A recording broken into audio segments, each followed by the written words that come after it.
Hi, friends. Let me ask you one simple question.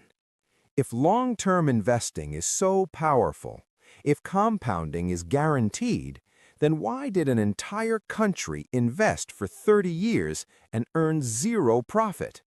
Yes, I am talking about Japan. In 1990, Japan had the best companies, the best technology, the best banks, and people believed Japan would rule the world. But today, after 36 years, Japan's stock market is still stuck near the same level. So here's the scary thought. What if this happens to the USA? What if this happens to us? All our SIPs, all our retirement dreams, children's education, early retirement, poof, gone. Sounds scary, right? But relax, because today we won't panic, we will understand.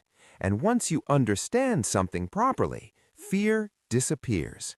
So stay till the end, because what I'm about to explain is technical finance, but explained so simply, even a 5-year-old can understand it. Let's rewind time. In 1945, World War II ends. Japan didn't just lose the war. Japan was destroyed.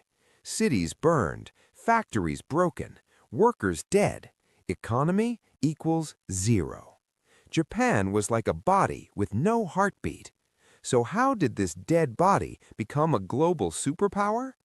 Here's the twist. The USA helped Japan. Why? Because America was scared.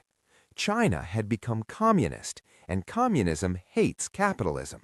In communism, no private businesses, no startups, government controls everything.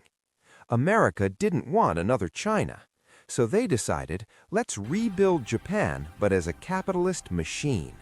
Japan's wealth was controlled by powerful families called zaibatsu. America said, nope, not allowed. They broke their power, opened free markets.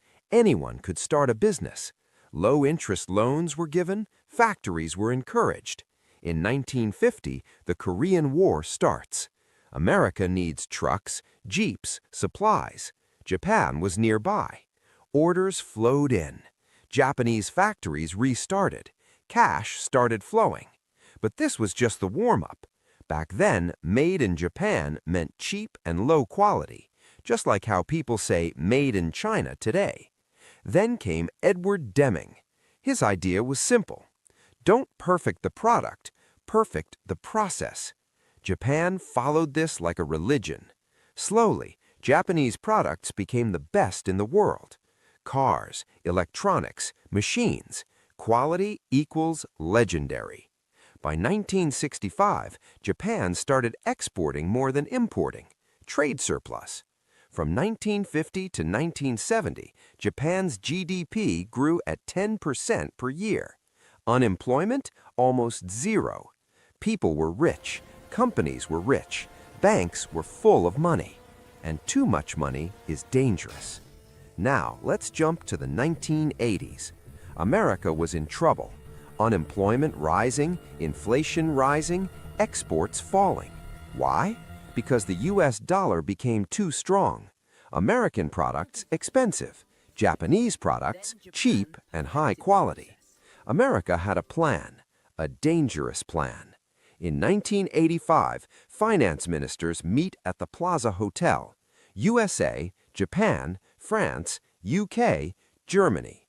Agreement signed, called the Plaza Accord. Goal? Dollar down, yen up. Japan didn't want this, but they had no choice. America protected Japan's military. Japan depended on America. Within 3 years, the Japanese yen doubled in value. Exports became expensive. Japan panicked. Japan cut interest rates, the lowest in the world.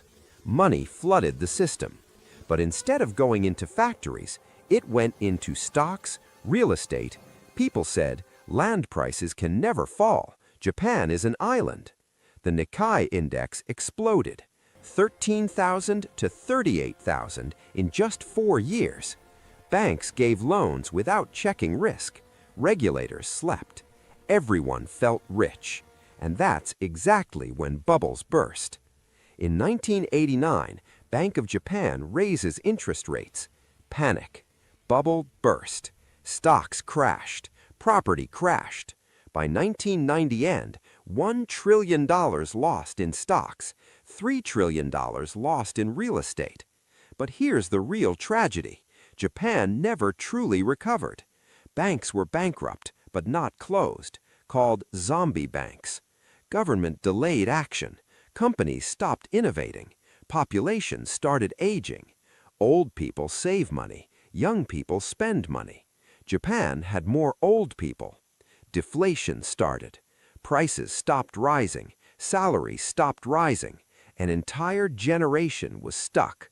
Worked hard, invested honestly, got nothing. This is why Japan is called the lost generation. Now, the big question, can America become Japan? Short answer, unlikely. Why? Difference 1, demographics. Japan was old. America is young. Young people spend. They take risks. They innovate. Difference 2, economy type. Japan export-dependent. America consumption-driven. Americans buy from Americans. Difference 3, currency power. America controls the world's reserve currency. Japan didn't. Difference 4, policy speed. Japan delayed decisions. America reacts fast. Markets don't always go up in straight lines, but history doesn't repeat exactly. It rhymes. The lesson is simple. Don't blindly believe stories. Understand risks. Diversify. Stay informed. Fear comes from ignorance. Confidence comes from understanding. If this video helped you, then like, pin, share with someone who is scared of markets, because smart investors don't panic.